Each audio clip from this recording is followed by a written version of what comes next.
Bom dia, hoje é dia 27 de junho, me chamo João Angolano e trago uma palavra que está em 2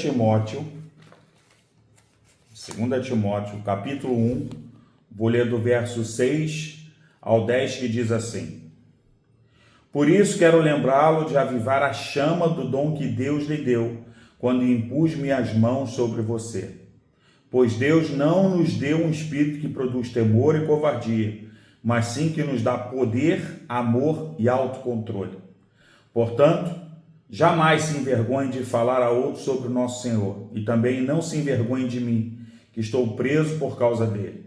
Com a força que Deus lhe dá, esteja pronto para sofrer comigo por causa das boas novas. Pois Deus nos salvou e nos chamou para uma vida santa, não porque merecêssemos, mas porque este era seu plano desde os tempos eternos, mostrar sua graça por meio de Cristo Jesus. E agora ele tornou tudo isso claro para nós com a vinda de Cristo Jesus, nosso Salvador, que destruiu o poder da morte e iluminou o caminho para a vida e a imortalidade por meio das boas novas. Amém, irmãos? Vou começar, como eu sempre faço, com uma história. Quando criança, a filha de Fernanda brincava com o queijo suíço na hora do lanche. Ela o colocava no rosto como uma máscara e dizia: olha, mamãe, com seus brilhantes olhos verdes, observando pelos buracos no queijo. Como uma jovem mãe, essa máscara de queijo suíço resumia os seus sentimentos em relação aos seus esforços. Eram genuínos e com amor, mas esburacados. Ao invés de santa, Fernanda era imperfeita e continua sendo. Como desejamos viver uma vida santa, separada para Deus, sendo semelhantes a Jesus, mas dia após dia isso parece fora do nosso alcance, pois nossa imperfeição permanece. Paulo escreve a Timóteo exortando-o a viver de acordo com a sua santa vocação. O apóstolo esclareceu que Deus nos salvou e nos chamou para uma vida santa, não porque merecêssemos, mas porque este era o seu plano desde os tempos eternos. Esta vida é possível, não pelo nosso caráter, mas pela graça de Deus. Paulo reafirmou que era do plano de Deus mostrar sua graça por meio de Cristo Jesus. Que possamos aceitar a graça de Deus e viver firmados em seu poder, seja na criação dos filhos, seja no seu casamento, seja no seu trabalho ou no amor ao próximo. Deus nos convoca a uma vida santa, que é possível não por nossos esforços em busca da perfeição, mas por causa de sua misericórdia. Mas você tem que buscar ser parecido com Cristo. Tem um lado do seu esforço.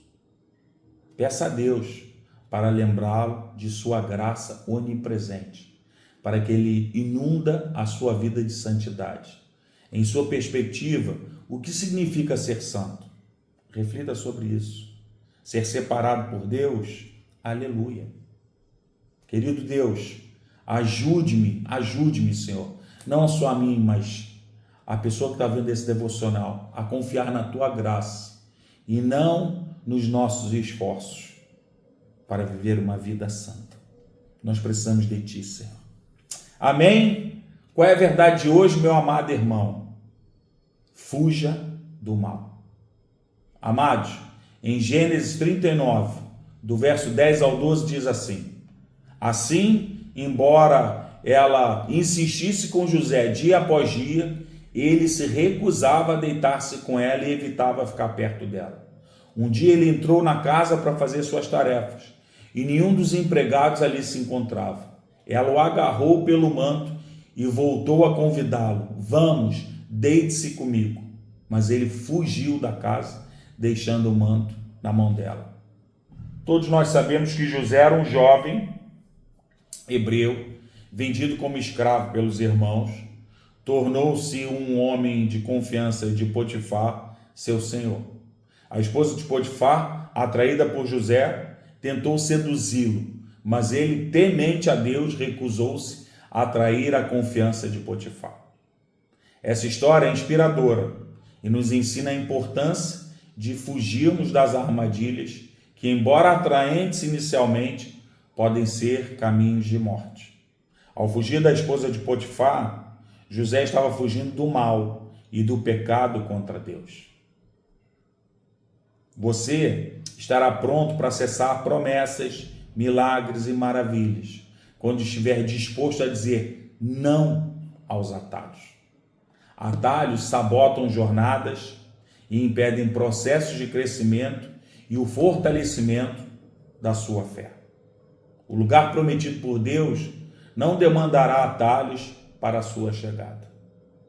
Não demandará. Muitas vezes, o medo dos processos faz com que busquemos atalhos, pois parecem ser difíceis de vencer. Homens e mulheres da Bíblia sofreram para que os propósitos de Deus fossem realizados. E ao nosso redor vemos pessoas renunciando a coisas que achamos absurdas ou desnecessárias. Talvez o atalho seja não abrir mão de uma relação que o afasta de Jesus, tentando caminhar no Senhor e em pecado se esquivar. Não há como servir a Deus e ao mundo. Água e óleo, eles não se misturam. O desafio diário é reconhecer que não precisamos de atalhos. Desista dos atalhos. Não permita que eles sabotem seus sonhos, que sabotem sua santidade, sabotem seus projetos.